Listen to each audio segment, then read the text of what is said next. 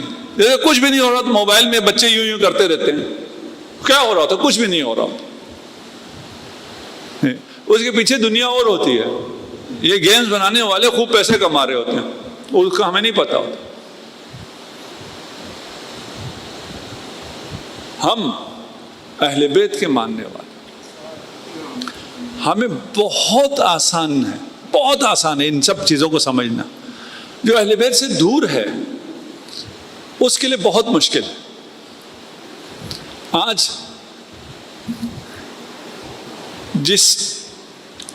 جن شہیدوں کا ذکر کرنا ہے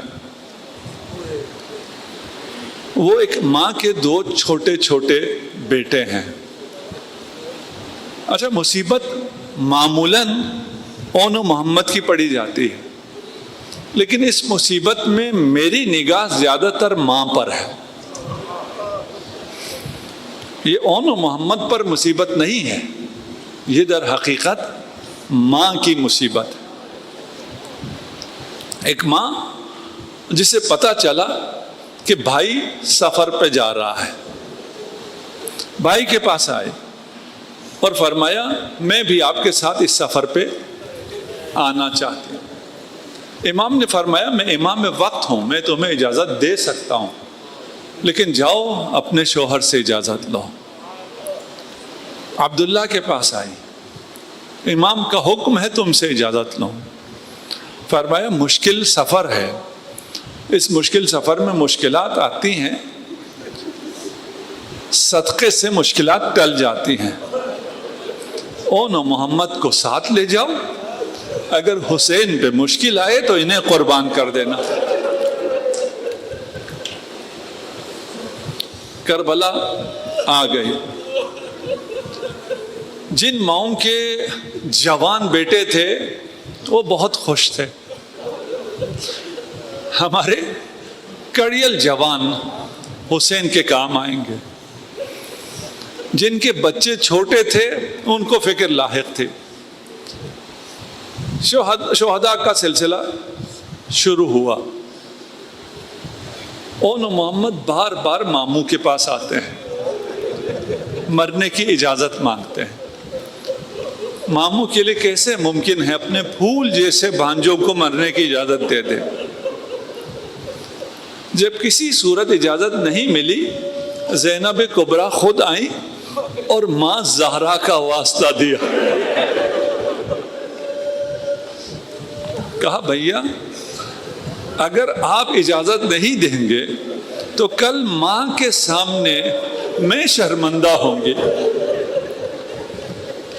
امام زمانہ فرماتے ہیں کہ میری تعجیل کی دعا کرو اور خدا کو زینب کبریٰ کا واسطہ دو. اجرکم علی اللہ. واسطہ ایسا تھا امام کو اجازت دینی پڑی. اب ماں خوش ہے، تبرکات کا صندوق کھلا، جعفر طیار کا امامہ محمد کے سر پہ رکھا، حیدر کرار کا امامہ اون کے سر پہ رکھا.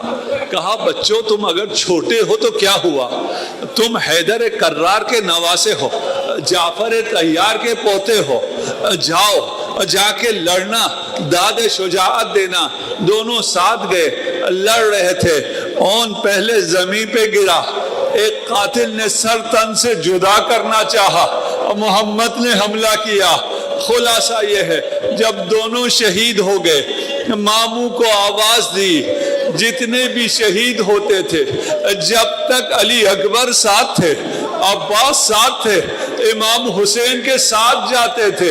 ایک کا لاشا اکبر نے اٹھایا، ایک کا لاشا عباس نے اٹھایا. جو بھی لاش خیام میں آتی تھی زینب بڑھ کر استقبال کرتی تھی. اب 2 بچوں کے لاشیں آئے، زینب کہیں نظر نہیں آ رہی. زینب کو تلاش کیا، اب پشت خیمہ سر سجدے میں، خدایا تیرا شکر تو نے میری قربانی.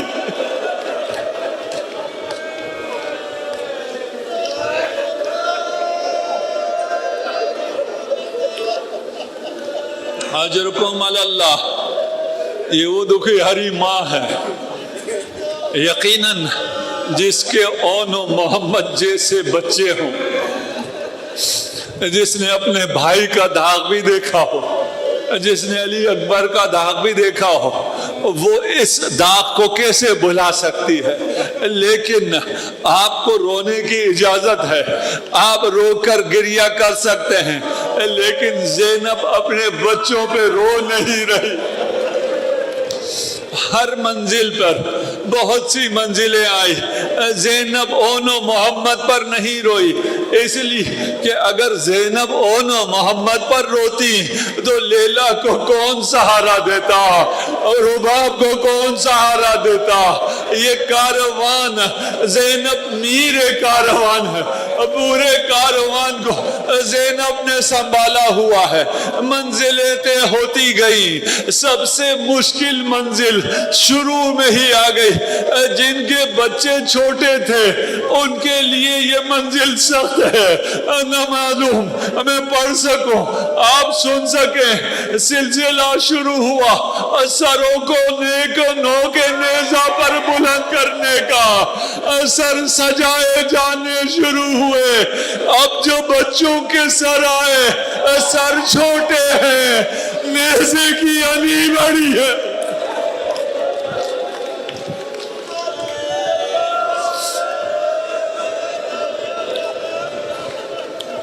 رباب چلائی میرے بچے کی خیر، باقی ماؤں نے گریہ کیا، زینب نے اپنے بچوں کا نام نہ لیا، لعین تھے اس کاروان میں۔ یہ جب بھی کوئی منزل آتی سروں کو دوبارہ نیزوں پہ نصب کرتے، بیویوں کے پاس لے آتے، لوگ تماشا دیکھنے آئے۔ جب کوفہ آئی لوگوں نے نیزے پہ سروں کو بلند کیا، لوگ تماشا دیکھنے آ گئے، نیزے پہ سر بیویوں کے قریب آ گیا۔ جب ان دو چھوٹے چھوٹے شہزادوں کے سر زینب کے قریب لائے گئے، کوئی گریہ کرنے والا نہ تھا۔ دیکھنے والوں نے کہا لگتا ہے ان بچوں کی ماں مر گئی ہے۔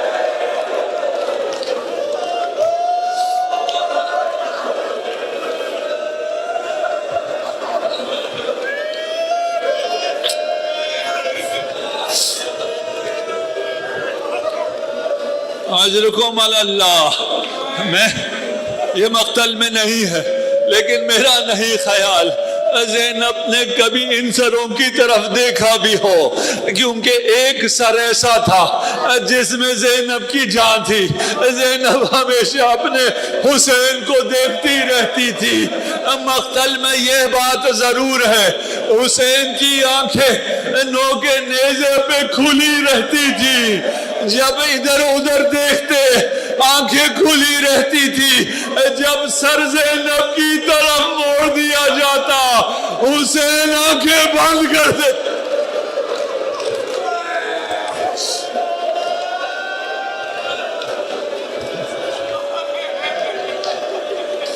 غیرت کا امام کس طرح اپنی بہن کو بے مخنہ چادر دیکھ سکتا ہے؟ غیرت کا امام کس طرح نامحرموں کے نرغے میں اپنی بہن کو دیکھ سکتا ہے؟ اجرکم علی اللہ۔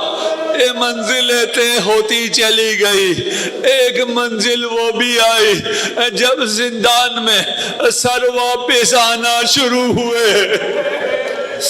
ایک روایت پڑھنے جا رہا ہوں، دعا کرتا ہوں یہ روایت جھوٹی ہو لیکن مقتل میں موجود ہے۔ جب سر آنا شروع ہوئے سب سے پہلے امام کا سر آیا۔ جب وہ سر آیا زینب کے رونے پر آیا، ایک لعین تشت میں سر کو لے کر آیا اور سر کو بالوں سے پکڑ کر سکینہ کی طرف اچھال لیا۔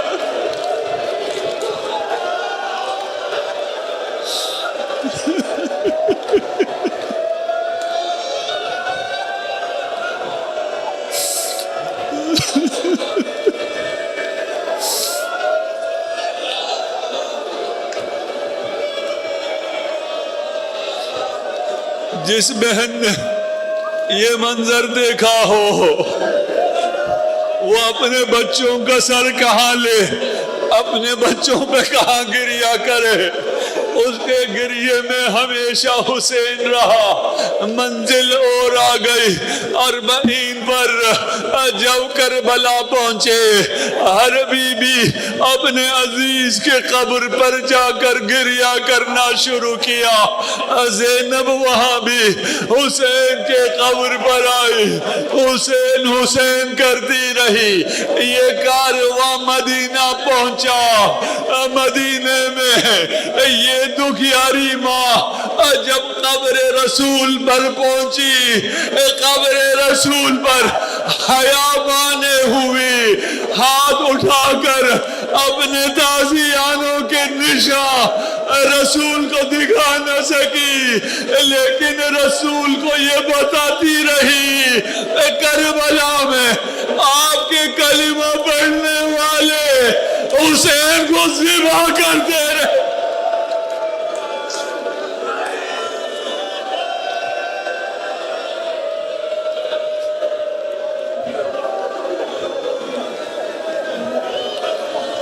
اجرکم علی اللہ۔ پھر ماں کی قبر پر آئی، ماں کو اپنے زخم دکھائے، ماں کو حسین کی مظلومیت بتائی۔ انہوں محمد کا نام وہاں بھی نہ لیا۔ یہ شریکت الحسین، یہ ثانیہ زہرا، ام المصائب، تمام منازل طے کرنے کے بعد، تمام بیویوں کو اپنے اپنے گھروں میں پہنچانے کے بعد، جب اپنے گھر آئے، آخر ماں ہے، ماں کا دل ہے، مانگتا ہے، اتنے عرصے سے اپنے بچوں پہ روئی نہیں ہے۔ جب انہوں محمد کے چھوٹے چھوٹے بستروں کو دیکھا، پکاری میرے محمد، میرے آپ، میں معذرت چاہتی ہوں، میرا دل بڑا کیا تھا، تم پہ گریا۔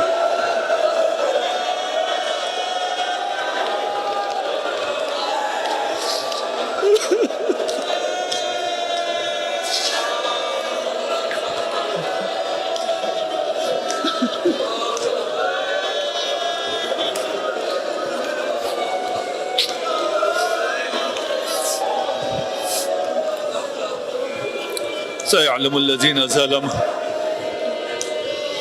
أي منقلب ينقلبون إنا لله وإنا إليه راجعون۔ خدایا ہماری اس قلیل عبادت کو اپنی بارگاہ میں قبول منظور فرما۔ خدا ان رونے والوں پہ، ان آوازوں پہ اپنی رحمت کا نزول فرما۔ خدا جو مریض ہیں انہیں شفاء عاجل عنایت فرما، جو پریشان حال ہیں ان کی پریشانیوں کو دور فرما، جنہوں نے امتحان دے رکھا ہے یا دے رہے ہیں خدا انہیں دنیا و آخرت کے ہر امتحان میں کامیابی عنایت فرما۔ ہمیں دنیا میں زیارت امام حسین، آخرت میں شفاعت امام حسین سے بہرمند فرما۔ ہمیں امام زمانہ عجل اللہ فرجہ الشریف کے اعوان و انصار میں قرار دے۔ امام زمانہ عجل اللہ فرجہ الشریف کے ظہور میں تعجیل فرما برحمتک یا ارحم الراحمین۔